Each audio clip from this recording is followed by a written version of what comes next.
Hello everyone. आज है हमारा डे 9 अपनी 120 डे वीडियो सीरीज का। और आज हम करने जा रहे हैं फ्रीजिंग पॉइंट का एक बहुत इंपॉर्टेंट न्यूमेरिकल। तो चलिए क्वेश्चन को पढ़ते हैं। क्वेश्चन कहता है कि 0.3 ग्राम ऑफ एसिडिक एसिड। तो basically 0.3 gram of acidic acid dissolved in 30 gram of benzene.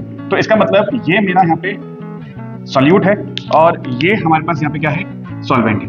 तो चलिए पहले इसकी डिटेल लिख लेते हैं। तो डिटेल में पता लगा है कि 0.3 ग्राम तो हमारे पास वेट ऑफ सॉल्यूट है एंड 30 ग्राम हमारे पास वेट ऑफ सॉल्वेंट है। आगे बढ़ते हैं क्वेश्चन में। वो कह रहा है कि depression in freezing point, that mean हमें डेल्टा टीएफ दिया हुआ है। डिप्रेशन मतलब फ्रीजिंग पॉइंट में अंतर आ चुका है। तो डेल्टा टीएफ हमारे पास कितना दिया है, 0.45। Next, calculate the percentage of association. देखिए यहाँ से अब आपका क्या आ गया है, वेंटॉफ फैक्टर आ गया है, क्योंकि परसेंटेज ऑफ एसोसिएशन मतलब उसने हम पूछा है बताइए अल्फा कितना होगा अगर हमारी कंडीशन किसकी है, एसोसिएशन की। नेक्स्ट क्या दिया हुआ है साथ में, हमें केएफ की वैल्यू दी गई है। केएफ की वैल्यू कितनी है, 5.12 केल्विन केजी मोल इनवर्स।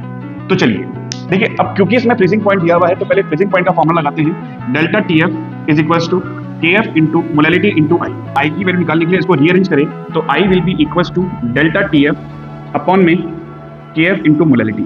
अब यहाँ पे मोलैलिटी का फॉर्मूला खोल लेते हैं।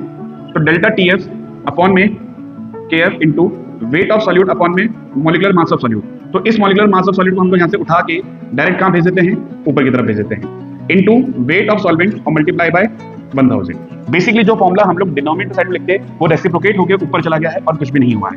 अब यहाँ पे फटाफट से वैल्यू पुट करते हैं। तो I will be equals to delta TF दिया हुआ है कितना हमें, 0.45 multiply by molecular mass of solute कितना दिया हुआ है हमें, 60 gram. Molecular mass of solute ये बने कितना, 60 ग्राम यहाँ पे एसिडिक एसिड का, इनटू वेट ऑफ सॉल्वेंट कितना दिया हुआ है, 30 ग्राम, डिवाइडेड बाय केएफ कितना दिया है, 5.12 एंड टू डब्ल्यू बी कितना दिया हुआ है, 0.3 ग्राम, मल्टीप्लाई बाय 1000। अगर हम इस वैल्यू को सॉल्व करते हैं तो आई की वैल्यू हमारे पास आ जाती है 0.527। तो यहाँ पे हमारा वेंटॉफ फैक्टर निकल चुका है। अब alpha is equals to n times of 1 minus van't Hoff factor upon में n माइनस 1। अब यहाँ पे आपका अल्फा तो हो गया डिसोसिएशन और एसोसिएशन का कांस्टेंट, आई हो गया आपका वेंटॉफ फैक्टर और n हो गया यहाँ पे आपके पास नंबर ऑफ पार्टिकल डिसोसिएटेड और एसोसिएटेड। अब क्योंकि मेरे पार्टिकल यहाँ पे एसोसिएट हुए हैं वो भी डाइमर के फॉर्म में, तो डाइमर का मतलब होता है 2, तो मतलब n की वैल्यू कितनी है क्वेश्चन के अंदर, 2 दी गई है।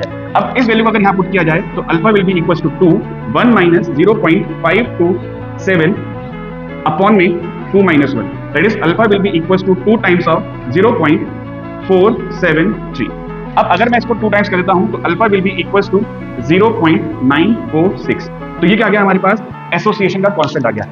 पर क्योंकि उसने हमारा आंसर जो है परसेंटेज में मांगा है तो इस वैल्यू को अगर हम लोग 100 से मल्टीप्लाई कर देते हैं तो हमारा आंसर आ जाएगा 94.6% एसोसिएशन।